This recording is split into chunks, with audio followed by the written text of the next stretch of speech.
أعوذ بالله السميع العليم من الشيطان الرجيم من همزه ونفخه ونفسه بسم الله الرحمن الرحيم ربي يسر ولا تعسر وتمم بالخير ربي زدني علما وإن أحد من المشركين استجارك فأجره حتى يسمع كلام الله ثم أبلغه مأمنه ذلك بأنهم قوم لا يعلمون كيف يكون للمشركين عهد عند الله وعند رسوله إلا الذين عاهدتم عند المسجد الحرام فما استقاموا لكم فاستقيموا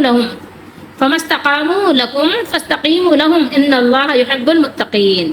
یہ دو آیات مبارکہ ہیں سورہ توبہ کی اور سپارہ یہ ہے 10واں.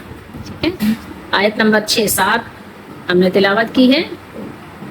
اور اے محبوب نبی کریم صلی اللہ علیہ وسلم سے خطاب کیا اللہ تعالیٰ نے، اگر کوئی مشرک تم سے پناہ مانگے تو اسے پناہ دو کہ وہ اللہ کا کلام سنے، پھر اسے اس کی امن کی جگہ پہنچا دو. یہ اس لیے کہ وہ نادان لوگ ہیں. وہ کون سے لوگ ہیں؟ بے علم لوگ ہیں. لا یعلمون، وہ قوم ہیں کہ جو علم ہی نہیں رکھتے. مشرکوں کے لیے اللہ اور اس کے رسول کے پاس کوئی عہد کیوں کر ہوگا؟ ایسے ہو سکتا ہے کیفا. ٹھیک ہے، یعنی کیسے ممکن ہے، کیفا. ٹھیک ہے، کہ اللہ اور اس کے رسول کے پاس کوئی عہد کیوں کر ہوگا مگر اللہ وہ جن سے تمہارا معاہدہ مسجد حرام کے پاس ہوا. تو جب تک وہ تمہارے لیے عہد پر قائم رہیں تم ان کے لیے قائم رہو. ٹھیک ہے، بے شک پرہیزگار اللہ کو خوش آتے ہیں. ٹھیک ہے، خوش آتے ہیں اس کا ترجمہ تھوڑا آپ کو مشکل لگے گا، کیا ترجمہ ہے، ذرا سر سے گزرنا جائے گا اوپر سے.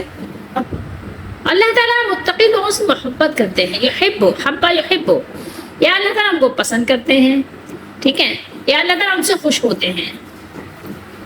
جو لوگ اللہ کا حکم پورا کرتے ہیں، جو متقی ہیں، متقین سے اللہ تعالیٰ خوش ہوتے ہیں. یہاں پر ہم آگے کچھ پڑھنے سے پہلے ذرا آیت مبارکہ پر غور کرتے چلے جائیں اور اللہ کی رحمت پر غور کریں، اللہ کی مہربانیوں پر، کہ کوئی مشرک بھی اگر پناہ مانگے تو آپ اس کو پناہ دے دیجئے. ٹھیک ہے، اس کو پناہ دے دیجئے، اس کو اپنے پاس ٹھکانہ دے دیں. مشرک اگر آپ سے ٹھکانہ مانگے تو ٹھکانہ دے دیں. آج تو مشرک کے دور کی بات ہے، مسلمان جو لوگ اپنے آپ کو مسلمان کہتے ہیں، مسلمان کو پناہ دینے کو تیار نہیں ہے. ٹھیک ہے، اگر ذرا سی ناراضگی ہو جائے ذاتی، اللہ کے لیے تو ناراضگی کرتے نہیں ہیں، اپنی ذاتی ناراضگی ہو جائے تو کیا کچھ دشمنی نہیں کرتے. لیکن اللہ تعالیٰ اپنے دشمنوں کے لیے فرما رہے ہیں کہ اگر وہ پناہ مانگے تو آپ ان کو پناہ دیں، ٹھکانہ مانگے آپ ان کو ٹھکانہ دیں، ان کو ٹھہرائیں، کھلائیں، پلائیں. ٹھیک ہے، رواداری کا سلوک کریں. اور کیا کریں ان کے ساتھ؟ ان کو اللہ کا کلام سنا دیں. اللہ کا کلام ان کو سنا کر کہ ہو سکتا ہے دل پہ اثر کرے. ٹھیک ہے، ان کی اثر پذیری کے لیے ان کو اللہ کا کلام سنائیں، کیونکہ انہوں نے ابھی تک سنا نہیں ہے. جنہوں نے سنا نہیں ہے ان کو موقع دیں کہ وہ اللہ کا کلام سن لیں. آج تو بہت آسان ہے، آج تو ہر گھر میں آپ کے پاس، ہر ایک کے پاس، ہر ایک کے ہاتھ میں، بستر پہ لیٹے ہوئے، بیٹھے ہوئے، کھاتے پیتے ہوئے، چلتے پھرتے ہوئے، سفر کرتے ہوئے، ہر وقت اس کے ہاتھ میں موبائل ہے، یوٹیوب ہے اس کے اندر، اس کے پاس ساری سہولتیں ہیں اللہ کا کلام سننے کے لیے، اللہ کے نبی صلی اللہ علیہ وسلم کا فرمان سننے کے لیے. تو بہرحال اللہ کا کلام وہ سنیں، پھر اسے اس کی امن کی جگہ پہنچا دو. ٹھیک ہے، اب لکھ ہو اس کو پہنچا دو. ٹھیک ہے، بلاغت آپ کسے کہتے ہیں؟ ٹھیک ہے، بلیغ، ابلاغ، ذرائع ابلاغ کیا ہوتا ہے جانتے ہیں نا اس کا معنی. اب لکھ اس کو پہنچا دو. کہاں پہنچا دو؟ امن، آپ اردو میں بولتے ہیں نا مأمنہ. ٹھیک ہے، جہاں وہ مامون ہو، جہاں اس کو امن ملے، اس کی امن کی جگہ، جہاں اس کی جان، مال، عزت، آبرو کی سیفٹی اینڈ سیکیورٹی ہو، وہاں اسے پہنچا دو. ٹھیک ہے، تو ظاہر ہے اس کی بستی میں میسر ہے، وہاں اسے پہنچا دو. ٹھیک ہے، اور یہ نادان لوگ ہیں تو نادان لوگوں کے ساتھ آپ نے رواداری کرنی ہے، ان کو سمجھانا بجھانا ہے. یہ بے سمجھ لوگ ہیں، سمجھ نہیں رکھتے. تو ایسے نہیں ہے کہ بس آپ نے چھرا اٹھایا گھونپ دیا کیونکہ مشرک ہے. نہیں بھائی، ایسا نہیں ہے. سمجھ رہے بات کو؟ آپ پوری بات آپ کو سمجھنا پڑے گا قرآن مجید کی، کس کے لیے کس وقت میں کیا بات ہو رہی ہے، کس کے لیے کیا حکم ہے. ہر ایک کے لیے ایک ہی حکم کو آپ فٹ نہیں کریں گے. میں نے اپنے بڑوں سے کچھ ایک محاورہ سنا تھا نا کہ سب دھان 27 سیر. ایسا نہیں ہے، یعنی جتنی ڈھیری ہے دھان اس کو کہتے ہیں جس کے اندر چاول ہوتا ہے. جب چاول اپنے قبر میں ہوتا ہے نا تو اس کو دھان کہا جاتا تھا. تو اب وہ کچھ ڈھیریاں تھیں. ٹھیک ہے، تو ظاہر ڈھیریاں ساری ایک ہی وزن کی تو نہیں ہوتی نا کہ ایک ہی وزن کی ہیں. ایک ڈھیری تولی کسی نے، وہ 27 کلو کی تھی. تو سارے ڈھیریوں کو اس نے کیا کیا، ساری ڈھیریوں کو اس نے کہا کہ سب 27 کلو کی ہیں، اس لیے اب تولنے کی ضرورت نہیں ہے. تو سب دھان 27 سیر کا نہیں ہے، ساری ڈھیری 27 سیر نہیں ہوتی، یعنی ہر ایک کا ایک ہی ڈنڈے سے سب نہیں ہانکے جاتے، سب کے الگ الگ معاملات ہوتے ہیں. تو ان کو الگ الگ طریقے سے آپ نے ٹریٹ بھی کرنا ہوتا ہے، ٹیکل کرنا ہوتا ہے.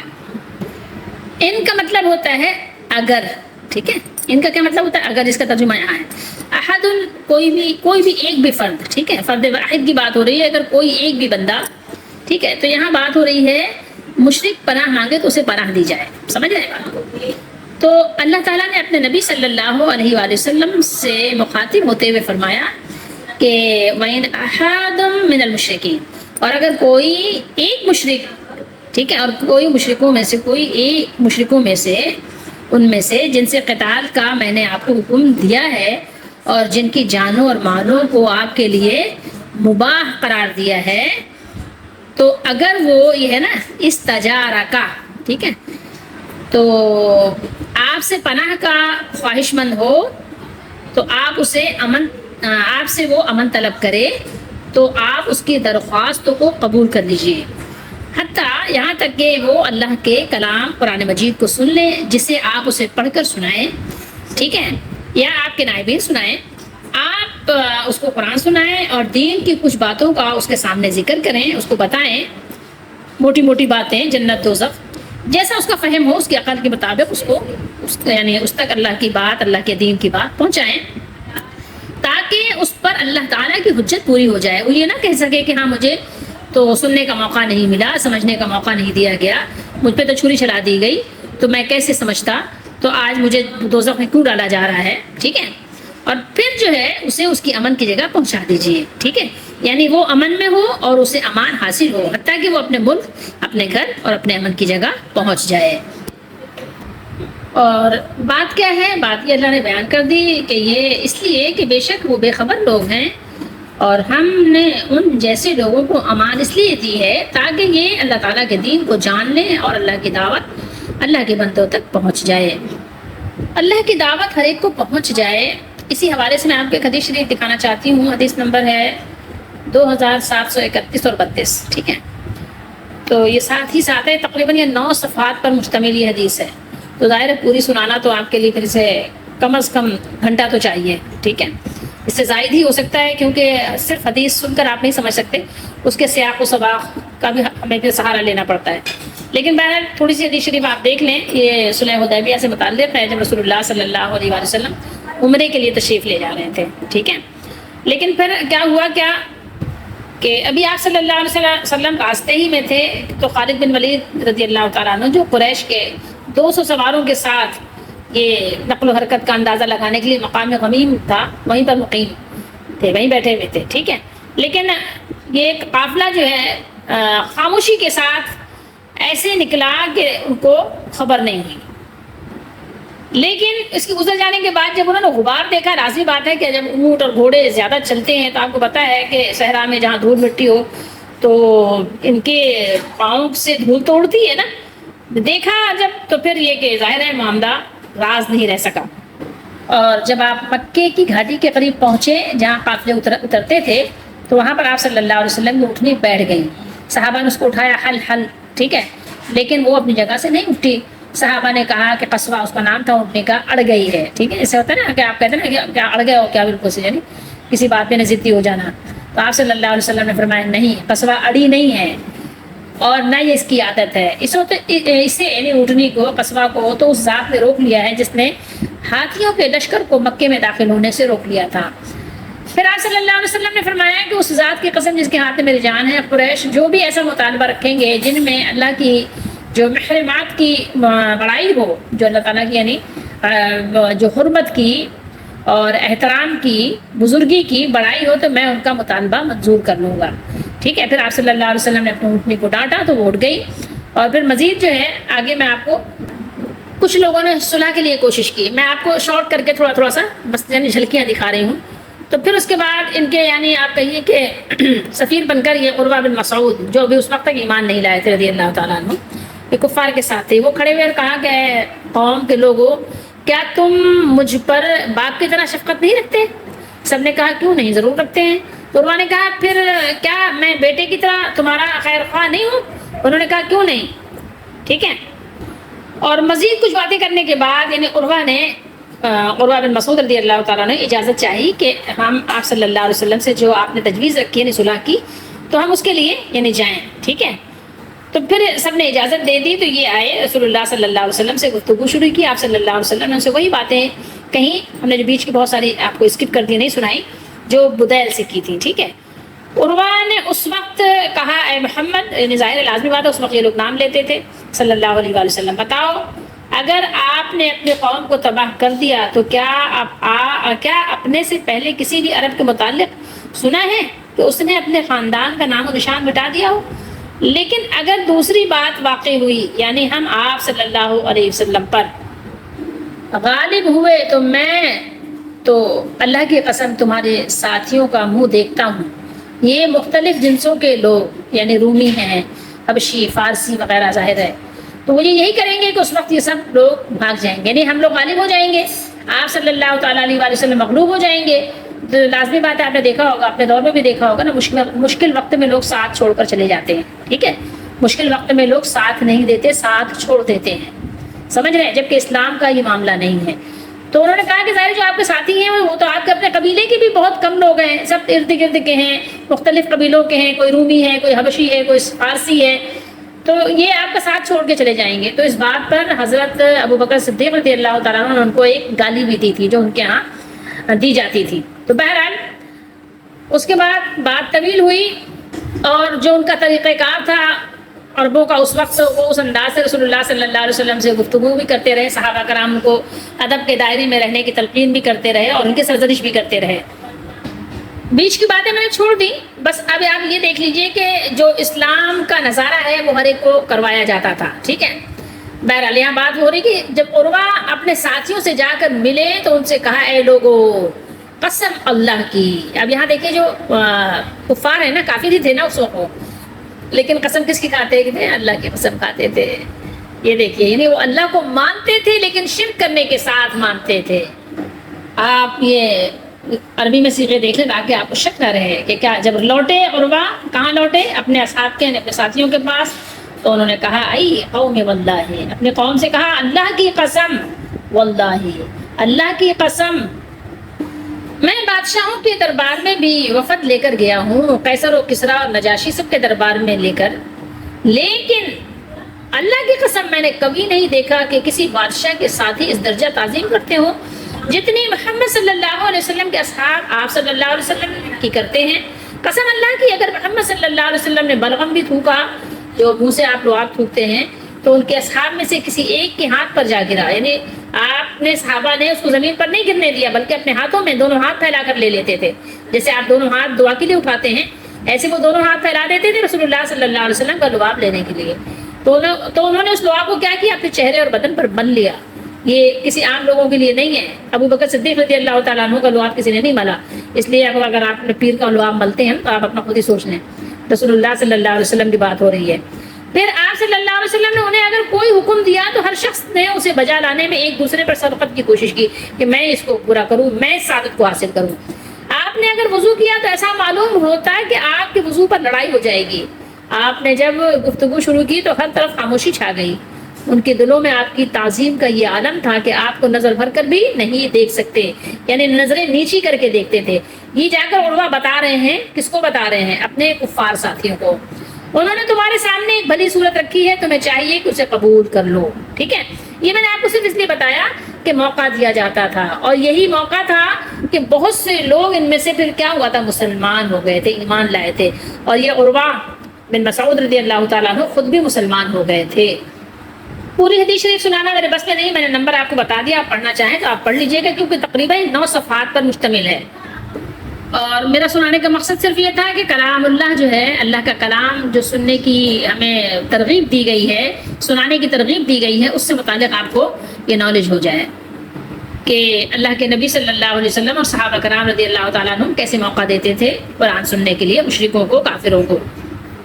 تو اس حدیث میں جو حدیث نمبر آپ کو میں نے سنائی 2731 اور 2732 پر, تو وہاں پر آپ نے دیکھا کہ حضرات صحابہ کرام رضی اللہ تعالیٰ عنہم رسول اللہ صلی اللہ علیہ وسلم کی بے پناہ تعظیم بجا لاتے ہیں. تو وہ اس سے مبہوت ہو کر رہ گئے تھے، عروہ بن مسعود بھی اور ان کے ساتھ جو وفد آیا تھا وہ بھی، کیونکہ انہوں نے کیا کیا تھا، انہوں نے اس طرح کی تعظیم نہ قیصر کی دیکھی تھی اور نہ دنیا کے کسی اور بڑے سے بڑے بادشاہ کی، اور انہوں نے واپس جا کر اپنے قوم کو بھی اس کے بارے میں بتایا تھا، اور یہی باتیں ان میں سے اکثر لوگوں کی ہدایت کا بڑا سبب ثابت ہوئی تھی، ٹھیک ہے، اس وجہ سے میں نے آپ کو یہ بات بتائی ہے، اور یہی وجہ ہے کہ رسول اللہ صلی اللہ علیہ وآلہ وسلم اس شخص کو امان دیتے تھے جو آپ صلی اللہ علیہ وسلم کے پاس رہنمائی حاصل کرنے کے لیے یا کوئی پیغام لے کر آتا، جیسا کہ حدیبیہ کے دن میں نے آپ کو بتایا کہ آپ کے پاس قریش کے قاصدوں کی ایک جماعت آئی تھی، ٹھیک ہے، جس کے سرکردہ کون تھے؟ عروہ بن مسعود تھے، وہ میں نے آپ کو حدیث بھی دکھا دی۔ تو یہ بات میرے خیال میں سمجھ آ گئی ہوگی کہ اگر آپ سے کوئی پناہ مانگ رہا ہے، آپ سے کوئی اسلام کو سمجھنا چاہ رہا ہے، اسلام کو سمجھنے کے لیے یا اپنے شبہات کو دور کرنے کے لیے آپ سے آپ کے ساتھ رہنے کو وہ ترجیح دے رہا ہے، تو آپ اس کو اپنے ساتھ رکھنے کی کوشش کیجئے، ٹھیک ہے، لیکن یہ ہے کہ چوکنا بھی رہیے، ٹھیک ہے، ہو سکتا ہے کوئی منافق بھی ہو سکتا ہے کہ وہ جاسوسی کرنا چاہ رہا ہو، ٹھیک ہے، قرآن کو اس نے بہانہ بنایا ہے کہ آپ مجھے قرآن سنا دیں، میرے شبہات دور کر دیں، ٹھیک ہے، آپ مجھے اسلام کا تعارف کروا دیں، لیکن اس کے دل میں کیا ہو، وہ جاسوسی کرنا چاہ رہا ہو، ٹھیک ہے، وہ آپ کے پاس اپنے اڈے بنانا چاہ رہا ہو کہ اپنے اڈے بنا کر جاسوسی کریں اور مسلمانوں کو نقصان پہنچائیں، تو ان سب چیزوں کو بھی آپ کو ذہن میں رکھنا چاہیے۔ لیکن مخلص لوگ بھی ہوتے ہیں، منافق کے ساتھ مخلص بھی ہوتے ہیں، اگر آپ دیکھیں کہ وہ اسلام قبول کرنے کے لیے آمادہ ہیں تو آپ پھر ان کو اسلام سکھائیں، اور اگر نہیں تو پھر آپ ان کو ان کے ٹھکانے پر واپس کر دیجئے، جس ٹھکانے سے وہ آئے ہیں آپ ان کو ان کے ٹھکانے پر امن و امان کے ساتھ پہنچا دیں، ٹھیک ہے، کیونکہ ان کو اسلام کی ابھی حقیقت معلوم نہیں تھی، اب جب معلوم ہو گئی تو ممکن ہے کہ وہ اللہ اس کے رسول کی باتیں سننے کے بعد پھر وہ ان کے دل پر اثر کریں، ٹھیک ہے، اور ہو سکتا ہے کہ آپ کے ساتھ رہ کر، مسلمانوں کی صحبت میں رہ کر، مسلمانوں کے معاشرے کے اخلاق و کردار کو دیکھ کر وہ مسلمان ہو جائیں، ٹھیک ہے، لیکن آج جو آپ کے ہمارے حالات ہیں اس کو دیکھ کر تو شاید ہی کوئی مسلمان ہو جائے، ٹھیک ہے، جو آج کے کلمہ پڑھنے والے اپنے آپ کو مسلمان کہنے والے لوگ ہیں، کیا چیز دیکھ کر مشرک کافر منافق متاثر ہوگا آپ سے؟ کیا ہے آپ کے اندر، کیا ہے آپ کے پاس، آپ کیا دے سکتے ہیں؟ آپ تو بس وہی نفاق دیں گے، بے ایمانی، چوری، ڈاکہ، بے حیائی، بے شرمی، کیا کام ایسا ہے کہ جو کافروں کا رہا ہو کبھی اور آپ نہ کر رہے ہو کلمہ پڑھنے کے بعد؟ اکثر کی بات ہو رہی ہے، اللہ ماشاء اللہ تو ظاہر ہیں، وہ تو جب تک رہیں گے دنیا میں قیامت بھی نہیں آئے گی، ٹھیک ہے، وہ بیچارے جو ہیں وہ ڈرے سہمے دب کے چھپ کے، ٹھیک ہے، چپ کے ادھر سے ادھر، مطلب یعنی وہ بیچارے اپنی حق کی آواز کہنے سے بھی ظاہر ہے لرزتے ہیں، کانپتے ہیں، کہ پتہ ہے نا کہ ان کے ساتھ کیا ان کا حشر ہونے والا ہے۔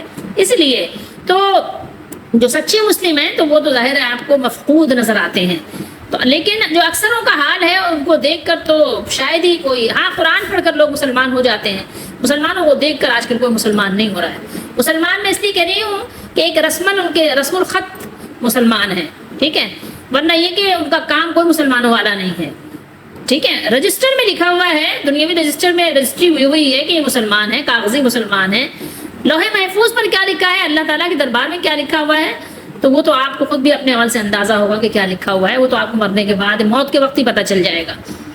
ایک سبق آپ کو یہاں بھی سمجھ لیجئے، سمجھنے والوں کے لیے ہے، نہ سمجھ لوگ تو بہت دیر سے بات سمجھتے ہیں اور سمجھ بھی نہیں پاتے، بہت ساری باتیں ان سے کرنے کے بعد بھی وہ کہتے ہیں پھر وہ زیرو سے شروع کرتے ہیں۔ خیر بہرحال ایک چیز یہاں سمجھنے کی ہے کہ جب یہاں مسلمان کافروں کو پناہ دیں اور ان کو قرآن سکھائیں، ان کو سب کچھ کریں، ان کو امن دیں، امان دیں، تو پھر یہ جنگ کیوں ہے؟ بھائی جنگ عوام الناس کی بھی نہیں ہے اور جنگ انفرادی طور پر بھی نہیں ہے، جنگ ہے میدان جنگ میں، ٹھیک ہے، وہ ہے حکمرانوں کے درمیان، اور وہ ہے ایک وقت کے ساتھ، موقع کے ساتھ، سمجھ رہے ہیں بات کو، ہر وقت جنگ کی بات نہیں ہوتی، ٹھیک ہے، میدان جنگ میں بھی جب ہوتا ہے معاملہ تو دونوں طرف سے ہوتا ہے، اور اسلام تو ہمیشہ جو ہے سب پہلے پیغام پہنچاتا ہے، پہلے پیغام پہنچاؤ، پہلے قرآن سناؤ۔